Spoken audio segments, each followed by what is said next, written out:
Hello there, it's me Sam as always, and thank you so much for choosing to click on this video. In today's video, I'm going to show you how you can use the deck effects along with the cue points of a song. And of course, if you're new, please make sure you subscribe and then click that small bell to get notified on all this content as long as I upload a new one.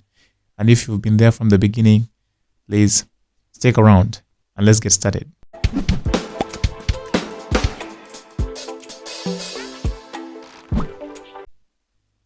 Before we get into the video, please guys, I want to make this announcement over there. I have activated a membership program for the channel, so if you really enjoy the content and you want to be a part of the family, please make sure you join. It can be as low as $1, so just make sure you check it out and then get your name out in the crowd. You can also stand out and you have a lot of facts out there to check through.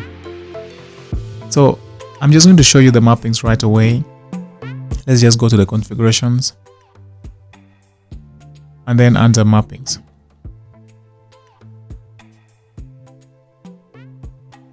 Alright, so there are two ways you can do this. The first way is that you can just put a cue point with its independent effect, or a pair of effects, or a combination of effects. Right, a cue point with an effect assigned, so that cue point specifically plays that effect.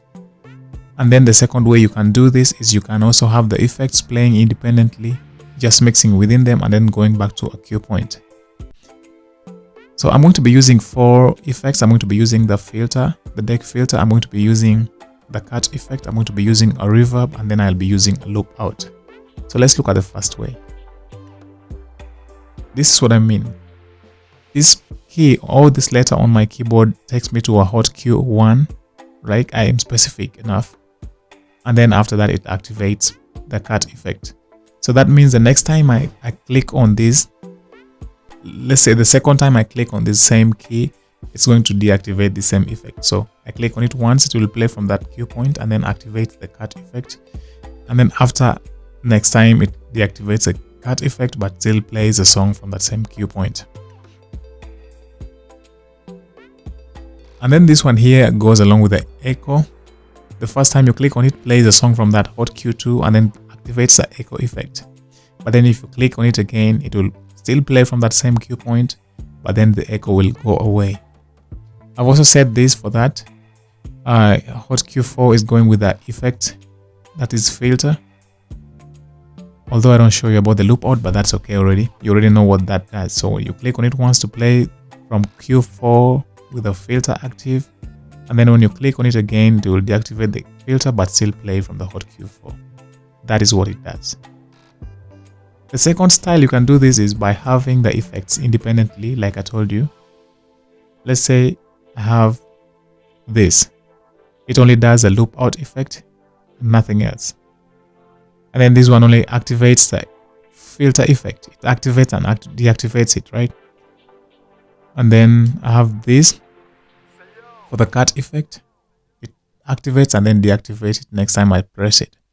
And then finally I have this for the reverb and stopping the song. I've decided to stop the song just to give it an instant stop to the song, and then the reverb just goes a little bit and also stops, just like that. So that's all you need to do. So how you use this is that you press on an effect, and then you go to maybe play the song from a particular cue point that you want to be specific to. Also, if you don't want to be specific to different cue points, you just want to stick to one, you can have this additional mapping here.